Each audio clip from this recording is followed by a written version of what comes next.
Fala pessoal, muito bem-vindos ao canal Tudo é Física. Eu me chamo José Lopes. Hoje falarei sobre dilatação térmica dos sólidos. Vocês já sabem que a matéria, de forma geral, ela é formada de átomos. Esses, por sua vez, formam moléculas. E essas moléculas estão em constante movimento.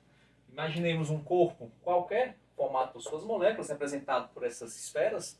Elas têm uma certa energia, têm movimento e a temperatura desse corpo está associada ao grau de agitação dessas moléculas. Quanto mais agitadas as moléculas, maior a temperatura.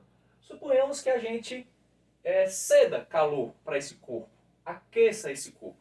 O que é que vai acontecer? As moléculas vão receber energia, vão se agitar cada vez mais, o grau de agitação vai aumentar, consequentemente a sua temperatura, e ao se agitar cada vez mais, a tendência delas é se afastar uma das outras. Ao se afastarem, as dimensões do corpo aumentam. Então esse fenômeno é a dilatação ou a expansão térmica. Da mesma forma, se você resfriar o corpo, o grau de agitação diminui, as moléculas perdem energia, as partículas que formam aquele sistema perdem energia, elas vão ficando mais lentas e a tendência é elas se aproximarem umas das outras. Isso faz com que nós tenhamos uma contração, uma diminuição nas dimensões. Esse fenômeno ocorre diariamente, na sua casa, na rua, em todos os lugares. Você não percebe a olho nu porque a dilatação ela é, muitas vezes, imperceptível a olho nu, digamos assim. Um fio de 10 metros, ele dilata, digamos, meio centímetro. É muito difícil você perceber a olho nu meio centímetro num universo de 10 metros. No entanto, a dilatação ocorre. E engenheiros, arquitetos, principalmente, estou dando só aqui dois exemplos, que trabalham com grandes construções, constroem, fazem projetos para construir viadutos, estádios de futebol, etc. Eles têm que levar em consideração que aquele concreto, aquele ferro, estará dilatando e contraindo todos os dias. E existe aí um cálculo bem interessante, muita física envolvida aí nesses exemplos que eu dei e em outros. Então, quando um material ele é aquecido, dilata. Quando ele é resfriado, ele contrai. Existe uma exceção, que é a água, no intervalo de temperatura entre 0 e 4 graus. Nós chamamos esse fenômeno de a dilatação anômala da água, dilatação anormal. No entanto, a gente vai ver isso em outro vídeo quando formos falar sobre dilatação dos líquidos. Aqui na dilatação dos sólidos, aqueceu o corpo, ele dilatou, esfriou o corpo, ele contraiu. Mas nem todos os materiais dilatam ou aquecem da mesma maneira. Tá? Cada material tem a sua, digamos assim, a sua propriedade, tem a sua maneira, digamos assim, de aquecer ou contrair. Ok? Vamos analisar o seguinte, as três possibilidades para a dilatação térmica. A dilatação linear, a superficial e a volumétrica. A dilatação linear, ela ocorre em uma dimensão. Por exemplo, um fio, uma lâmina de alumínio.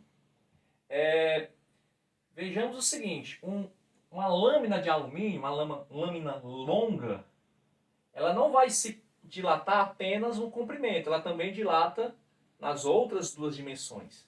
Mas aqui no caso, como as outras dimensões são desprezíveis em relação ao comprimento, nós vamos desconsiderar essa dilatação nas outras dimensões. Vamos considerar apenas o comprimento. Inicialmente, essa lâmina tem um comprimento L0 a uma temperatura T1. Se nós aquecermos essa lâmina para uma temperatura T2, T2 maior que T1, haverá uma dilatação, que eu vou chamar de ΔL. Como é que eu calculo essa dilatação? A dilatação depende de três grandezas. Depende do comprimento inicial do objeto. Depende, essa letrinha alfa representa dilatação linear, coeficiente de dilatação linear. Cada material tem o seu.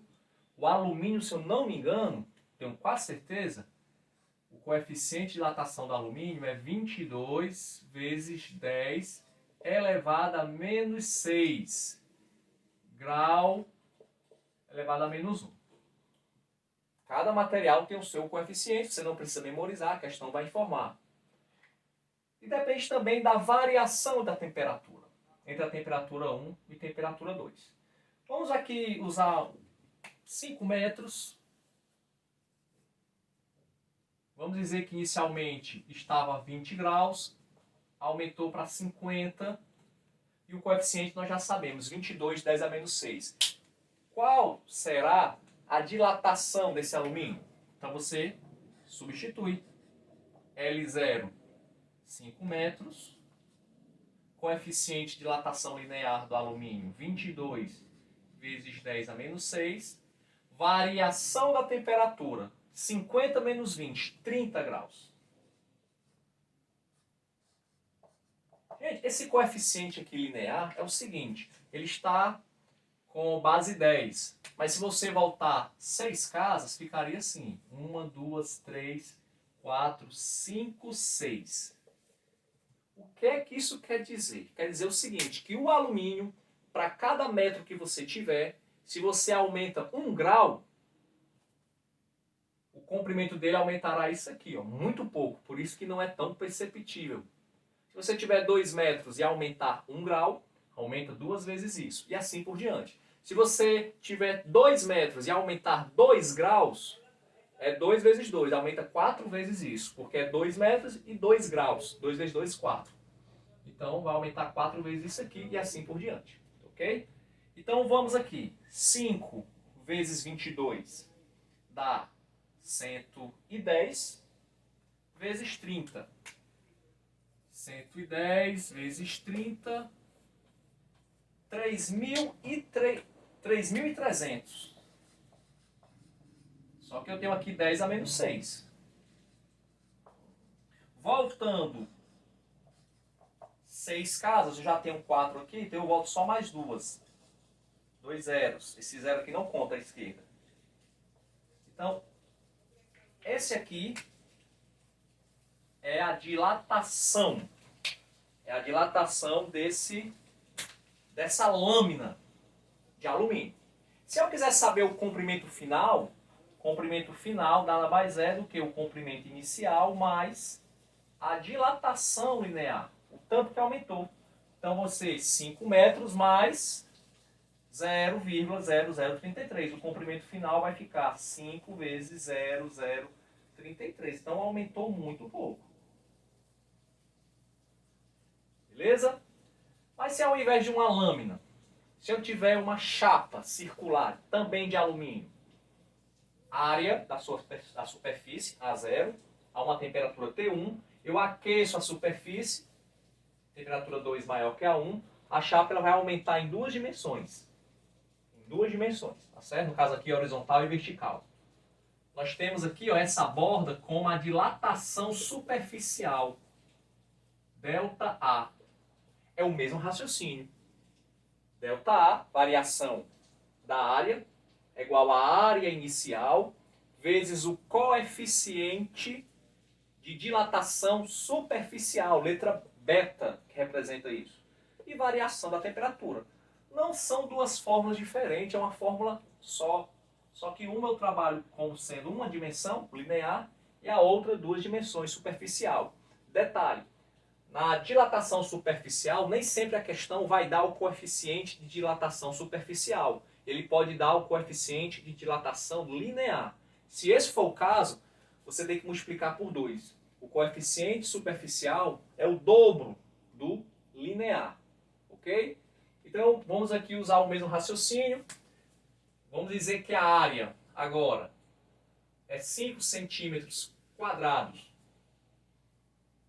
A temperatura, eu vou continuar com as mesmas temperaturas. Vamos mudar. Vamos colocar 10, aumentou para 80, 90 graus. Pronto. Eu quero saber qual é a variação da área. O coeficiente beta eu tenho que descobrir. Ó. Se o alfa é 22, 10 a menos 6, o beta, vou colocar aqui, está um pouquinho apertado, é 2 vezes isso. Então eu multiplico por 2. 2 vezes 22, 44. Deixo o 10 a menos 6. Não mexe no 10 a menos 6, ok? Então, variação da área. A área inicial, que é 5. Coeficiente 44, 10 a menos 6. Variação da temperatura, de 10 para 90, variou 80. A variação da superfície, 5 vezes 80 dá 400. 400 vezes 44. Vou fazer aqui. 400 vezes 44. 16 vai 1, 16 vai 1, 17. 17.600 vezes 10 a menos 6. Voltando 6 casas, eu já tenho 5 aqui, então fica só mais uma casa à frente do 1. Centímetros quadrados. Professor, aqui eu trabalhei com metro, agora aqui é centímetro quadrado. Como é área, tem que ser ao quadrado. Tanto faz centímetro ou metro, não tem problema. Agora o seguinte, se você trabalha com centímetro na área inicial, todas as outras grandezas, área, dilatação, tem que ser também centímetro quadrado. Ok? Tem que ser coerente nisso aí. Essa é a dilatação da área. Aí qual vai ser a área final? É a área inicial, que é 5, mais 0,0176. 5,0176 centímetros quadrados. Essa é a área final. E para concluirmos, dilatação volumétrica, eu levo em consideração as 3 dimensões, comprimento, largura e altura. Mais uma vez com alumínio, volume inicial. Vamos colocar um valor aqui aleatório. O volume inicial, eu vou dizer que é 1 metro cúbico. Agora é cúbico, é volume. Temperatura inicial, 20 graus Celsius. Vou aquecer até 200 graus agora. Vou aquecer bem mais. O mesmo raciocínio, dilatação volumétrica, é o volume inicial vezes o coeficiente de dilatação volumétrica, letra grega, gama, parece um Jzinho, tá? O gama é o triplo do alfa, é o triplo da dilatação linear, vezes a variação da temperatura. Então, dilatação linear é 22. O triplo, dilatação volumétrica vai ser 66, 10 elevado a menos 6. Multiplica tudo. Tem que saber apenas multiplicar, gente. O fenômeno da dilatação é muito simples. O volume inicial é 1.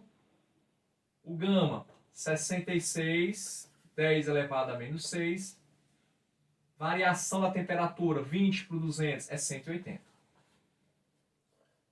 Então a dilatação volumétrica vai ser 66 vezes 180.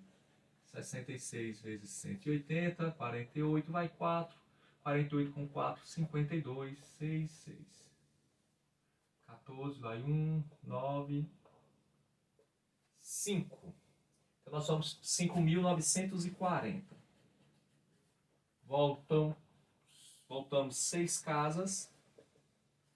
0,0594 metros cúbicos. Essa é a dilatação do volume. O volume final, por sua vez, você somando 1 mais esse valor aqui, vai ficar 1,00594.